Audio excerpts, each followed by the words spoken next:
The double bass. Fingers pluck the strings on the double bass.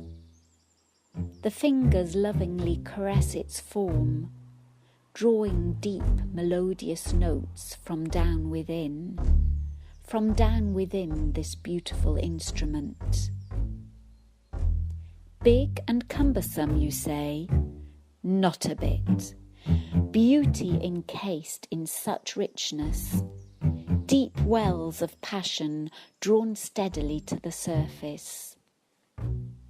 The bow is brought out. The bow begins to play, working its way across the strings. A haunting beauty fills the air. Tears begin to flow. Memories of a different life when things were simple, life when I had a say, life where joy and fun were part of our everyday, life where choices were mine to make. The richness of that tapestry unravels before my eyes as I remember. A film going on forever in my mind, a film of horror and unbelief, etched permanently in the forefront of my brain. The bang on the door, the smashed windows, heavy boots marching in, mud being trodden into mother's precious carpet. The screaming begins, drowning out everything else. The screaming, louder and louder. Protest and reason do not seem to have a part to play. We are herded up and thrown out onto the street. 10 minuten. 10 minutes. 10 minutes to collect all we want to take with us. 10 minutes. A choice of what? What will I need? I see fingers grabbing jewellery. I see my father grab the Torah, cases flung on the bed. I stand still, frozen. What to choose? I seem incapable of moving. 2 minutes left, the shout goes out. I am shoved roughly to the floor. A picture comes into my head, my double bass. I hear a voice echoing the fleeting picture. Take your double bass, take it now. It will be all you need. It will save your life. Suddenly, I am alert and run with purpose to the music room. I take my double bass and throw it onto its case and join the others out in the street. My tears flow down my cheeks, mixing with the grime and sweat. Cigar smoke catches at the back of my throat. Play more joyously, you miserable man, the officer commands, spitting into my face. The tears miraculously stop. The smile is pasted on. The joyous, upbeat jazz begins its relentless journey, throbbing and pounding into my head. My mind shuts down. I revert to survival mode, my fingers plucking at the strings.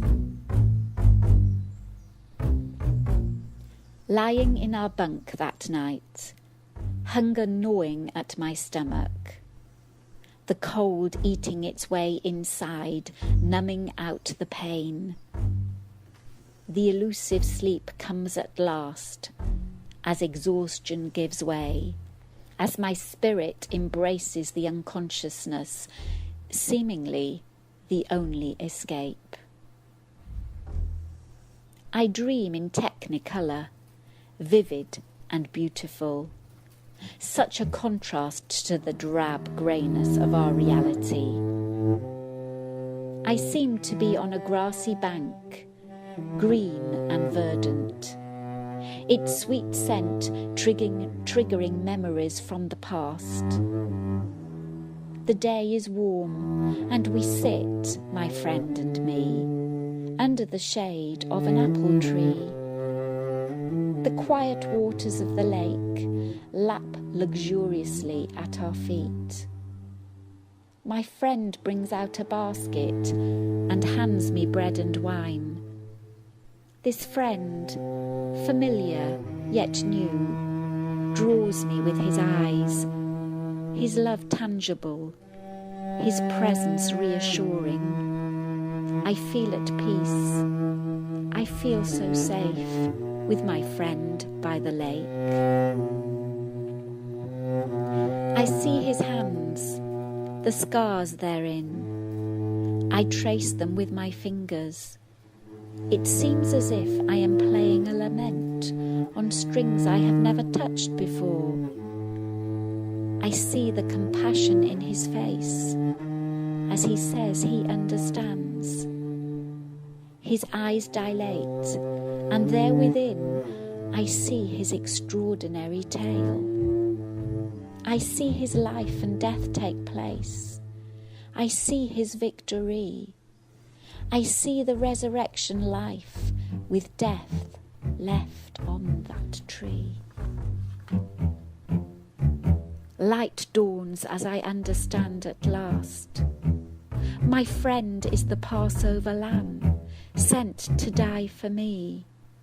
He is Yeshua HaMashiach. He is the light of the world. He is our Messiah. He reaches for my hand. It is time to come home, to come and meet Abba. Will you come with me?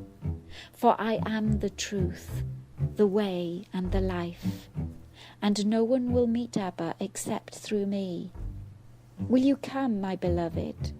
Will you take my hand and walk through life with me? I am awoken roughly. The roll call's dreaded time has come. But something's changed. The cold and dark have no hold on me. I stand with Jesus by my side. I stand in victory. Death has lost its sting, my friend. Love has conquered all.